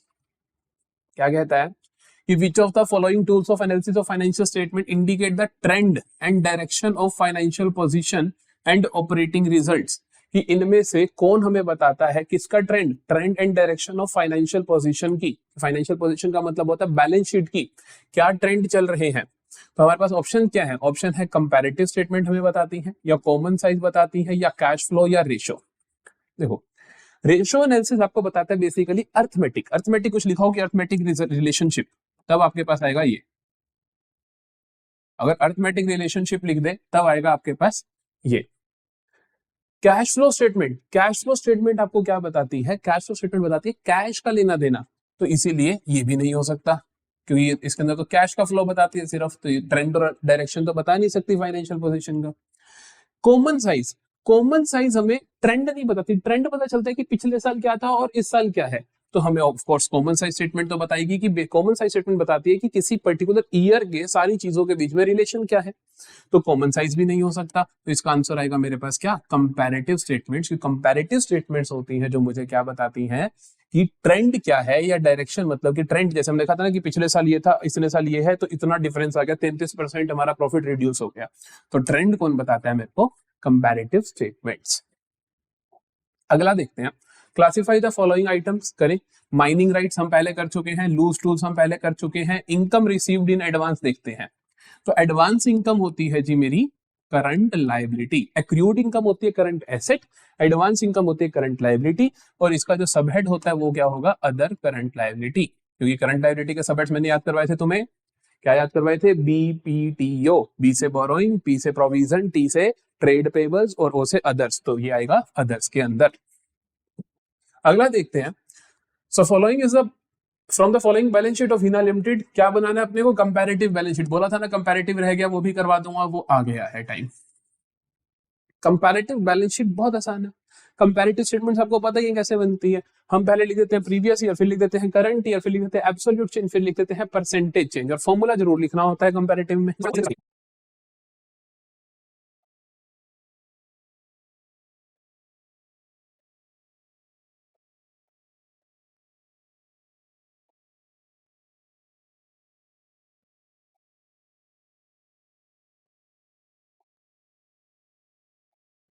चलो भाई, तो फॉर्मेट रेडी हो चुका है, अब जल्दी से चीजों को लिख लेते हैं। तो हम देखते हैं शेयर कैपिटल, पहले हम लिखेंगे 2022 का, तो 2022 का जो शेयर कैपिटल है दैट इज 12 लाख, अब है 15 लाख, तो हम लिखते हैं 12 लाख एंड 15 लाख। ध्यान रखना 2022 का पहले लिखोगे, ये सारे के सारे क्वेश्चंस आप लोगों को भी साथ के साथ करने हैं। वो एक घंटे का लेक्चर आपको 1.5 घंटा लग जाएगा, 2 घंटे लग जाएंगे, लेकिन ये 8 नंबर पक्के हो जाएंगे, जो बड़ी बात है हमारे लिए। फिर अगला देखते हैं, हमारे पास लॉन्ग टर्म बोरोइंग्स क्या दे रखी है, लॉन्ग टर्म बोरोइंग्स दे रखी है 5 लाख और 10 लाख, लॉन्ग टर्म बोरोइंग्स दे रखी है मेरे को 5 लाख और 10 लाख। फिर आ जाओ, मुझे दे रखा है ट्रेड पेबल्स 3 लाख और 1 लाख। ट्रेड पेबल्स 3 लाख और 1 लाख।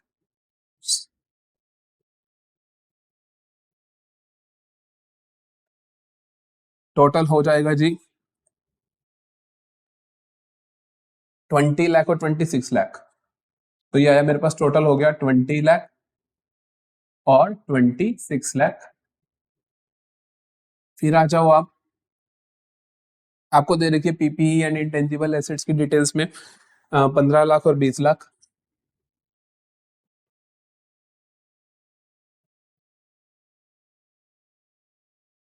फिर दे रखा है हमारे को 1 लाख, 1.5 लाख, 4, 4.5, तो 1 लाख, 1,50,000 और 4 लाख और 4.5। तो यहाँ पे हमारे पास टोटल आ जाएगा, टोटल सेम ही होगा 20 लाख और ये हो जाएगा 26 लाख। चलो अब शुरू करते हैं जल्दी से आगे का सवाल। तो जी हमें देखना है कि कंपैरेटिव कैसे बैलेंस शीट बनती है। हमने सारी चीजें लिख दी, 2 कॉलम्स अपनी तरफ से जोड़ दिए, एब्सोल्यूट चेंज और परसेंटेज चेंज का। अब देखो जल्दी से, तो हमें देखने की कितना चेंज आया। ये 12 लाख था, 12 से 15 हो गया, तो 15 minus 12 3 lakh, 3 lakh. Percentage change 3 lakh is what percent of 12 lakh. Generally जो आपकी कैलकुलेशन होती है बहुत आसान आती है। तो ये हो गया चौथा हिस्सा, तो मतलब 25% हुआ। इधर आ जाओ, ये कितना है 5 लाख, 5 लाख से हो गया जी 10 लाख, तो ये 5 लाख बढ़ गया। ये कितना बढ़ गया, 5 लाख बढ़ गया। तो 5 लाख, 5 लाख का कितना परसेंट हुआ, 100% हुआ, तो ये 100 आ गया। ये कितना है, 3 लाख था, अब 1 लाख रह गया, तो 2 लाख रिड्यूस हो गया। तो 2 लाख क्या हो गया, रिड्यूस हो गया। तो 2 लाख रिड्यूस हुआ, तो देखो कितना, 2 lakh is what percent of 3 lakh, 66%। तो ये आ गया 66%। एक चीज का ध्यान रखना है, अगर रिड्यूस हुआ है तो आपके पास ब्रैकेट्स लगेंगी, तो आपके पास ब्रैकेट्स लगेंगी। टोटल पे देखते हैं, 6 लाख चेंज आया है, ठीक है। 6 lakh is what percent of 20 lakh, निकाल के देख लेते हैं। 6/20 इंटू 100, तो ये हो गया कैंसल, ये हो गया 5, 6, 5 जा 30। तो 30% का चेंज है, तो 30% पॉजिटिव चेंज है, तो आप पॉजिटिव रहने दोगे। यहाँ पे टोटल मत कर देना कि नेट क्या आ रहा है, वो गलत हो जाएगा फिर। तो आपको कंपैरेटिव में कभी भी ऐसे टोटल्स नहीं करने, हर परसेंटेज इंडिविजुअली निकालनी है। कॉमन में आप कर सकते हो, कॉमन साइज में। तो ये कितना है जी, हमारे पास 15 लाख और ये है 20 लाख, तो ये 5 लाख का चेंज है। 5 lakh is what percent of 15 lakh, तो 5/15 इंटू 100, तो ये हो गया 33.33। ये आया 1 लाख, ये 1,50,000, तो 50,000 का चेंज है, तो 50,000 का चेंज है। तो 50,000 is what percent of 1 lakh, 50% होता है सर। ये कितना है, 4 लाख, ये है 4.5 लाख। एक बार चेक कर लो, क्योंकि टोटल सही है ना हमारे, 20 और 4, ठीक है। तो ये है हमारा 4 लाख, ये हो गया 4.5 लाख का, तो ये 50,000 इंक्रीज आ गया। तो 50,000 is what percent of 4 lakh, तो 50,000 अपॉन 4 लाख हम देख लेते हैं। तो 50,000 अपॉन 4 लाख इंटू 100, 1 2 1 2 1 2 3 1 2 3, तो ये आ गया हमारे पास 4 1 4 4 2 8.5, तो 12.5%। तो ये क्या आ गया मेरे पास 12.5। टोटल का भी देख लो, टोटल है 6 लाख। ये आप सेम लिख सकते हो, क्योंकि यही एग्जैक्ट होगा यहाँ पर भी। तो ये मेरी कंपैरेटिव बैलेंस शीट भी हो जाती है जी समाप्त। तो हमने चारों चीजें कर ली हैं। आगे की पीडीएफ में जो भी आपको क्वेश्चन दिखेंगे, मैं आपको वहीं पे उनके सॉल्यूशंस दिखा दूं, कुछ नया हुआ तो मैं आपको बता भी दूंगा। तो ये हो गई मेरे पास कंपैरेटिव बैलेंस शीट। हेडिंग आपको मैं सिखा चुका हूं किस तरीके से आपने लिखनी होती है। चलो भाई आगे चलते हैं, सॉरी पीछे चलेगा नहीं, आगे चलते हैं। So from the following prepare a common size statement of P and L. P and L का कॉमन साइज स्टेटमेंट कैसे बनता है सर, जल्दी से बनाओ। यहाँ पे सॉल्यूशन चेक करो, कोई प्रॉब्लम हो तो कमेंट कर दो। तो कुछ नहीं करना होता आपको। आपको क्या करना है, बेसिकली आपको देखो अगर फॉर्मेटिंग थोड़ी यहाँ पे डिफरेंट हो तो कोई बात नहीं, जो मैंने आपको फॉर्मेट बताया एज इट इज फॉलो कर सकते हो। तो यहाँ पर देखो कि आपको क्या करना है, कॉमन साइज बनानी है, तो कॉमन साइज आरएफओ को मानोगे। सबसे पहले आरएफओ लिख दिया, देखो पहले 1 2 एक्सपेंसेस 3 ये 5 चीजें बना दोगे या 7 बनाओगे, अगर अदर इनकम्स होती तो हम 7 बना देते, दैट्स इट। तो सेम डिट्टो आप कर सकते हो। अगला आता है 2024 का set number 4, the tool of analysis of financial statement which help to assess the profitability, solvency, efficiency of enterprise. Profitability ratio होती है, सोल्वेंसी रेशो होती है, एफिशिएंसी टर्नओवर रेशो होती है, तो ये क्या होगा, रेशो एनालिसिस। मैं आपको ऑलरेडी बता भी चुका हूं पिछले क्वेश्चन में कि कौन सा एनालिसिस किसके काम आता है, वहां से आप सब ये क्वेश्चन आएगा इस टाइप का, आप कर दोगे, पक्की बात है। अब देखते हैं, क्लासिफाई करना है, एक्रूड इनकम कर चुके हैं, कैपिटल एडवांसेस, कैपिटल एडवांसेस ये पता है क्या है, जो हमने सबसे पहले पढ़ा था ना सैंपल क्वेश्चन पेपर में कि हमने एडवांस फॉर बिल्डिंग दे दिया, तो वो है ये कैपिटल एडवांस। करंट एडवांस होते हैं शॉर्ट टर्म की चीजों के लिए, कैपिटल एडवांस होते हैं लॉन्ग टर्म की चीजों के लिए। तो ये आएगा मेरा कहां पर, नॉन करंट एसेट का हेड, और सब हेड क्या होगा, लॉन्ग टर्म एडवांसेस। सब हेड क्या होगा, long term advances. Capital work in progress, capital work in progress, तो कैपिटल वर्क इन प्रोग्रेस क्या होगा कि बेसिकली बिल्डिंग अंडर कंस्ट्रक्शन, इसका एग्जांपल कई बार ये भी आ जाता है, building under construction, building under construction, ये कहां दिखती है, मतलब कैपिटल वर्क, कोई ऐसी चीज, मशीनरी अंडर कंस्ट्रक्शन, जो बड़ी चीज है वो कंस्ट्रक्शन में चल रही है, तो ये आपकी नॉन करंट एसेट तो है, और सब हेड दिखेगा आपका पीपीई एंड इंटेंजिबल एसेट वाला, और उसके अंदर भी आप क्या लिखोगे, उसके आगे आप डैश डाल के लिख देना कैपिटल वर्क इन प्रोग्रेस, क्योंकि वहां पे कैपिटल वर्क इन प्रोग्रेस से आप एक अलग कॉलम बना देते हो। ये लिखो ना लिखो आपकी मर्जी है, ठीक है, हो जाएगा। आगे देखते हैं, फिर से हमारे पास आया prepare a common size balance sheet, हम बना चुके हैं, हमें पता है कॉमन साइज बैलेंस शीट कैसे बनती है। बैलेंस शीट टोटल को हम क्या करते हैं, किसको करते हैं, बैलेंस शीट टोटल को हम मान के चलते हैं 100 कॉमन साइज। देखो फिर से वही कि हम बैलेंस शीट टोटल को का परसेंटेज इस साल का बताएंगे, इस साल का भी बताएंगे, 100 मान लिया, 100 मान लिया, सेम फॉर्मेट उतार दिया, सेम फॉर्मेट उतार दिया, वही अमाउंट लिख दिए। अब कहा जी 15 lakh is what percent of 50 lakh, 30% of 50 lakh. 5 lakh is what percent of 50 lakh, 10% of. ये लिखते चले गए, ये कंप्लीट हो गई। तो कॉमन साइज इस तरीके से होगा। आप अपना क्वेश्चन देखो, उसको सोल्व करो, यहाँ पे सॉल्यूशन को चेक करो, कोई प्रॉब्लम हो तो कमेंट कर दो। फिर से comparative statement of P and L, ये भी आप लोग अपने आप कर पाओगे, कोई प्रॉब्लम नहीं है, ये आपके पास इसका सॉल्यूशन है। फिर आते हैं सेट नंबर 5 पे। सेट नंबर 5 में हमारे पास है विच of the following is not a tool of financial analysis. Analysis के 4 टूल है हमारे सिलेबस में, common size, comparative, ratio analysis, cash flow statement.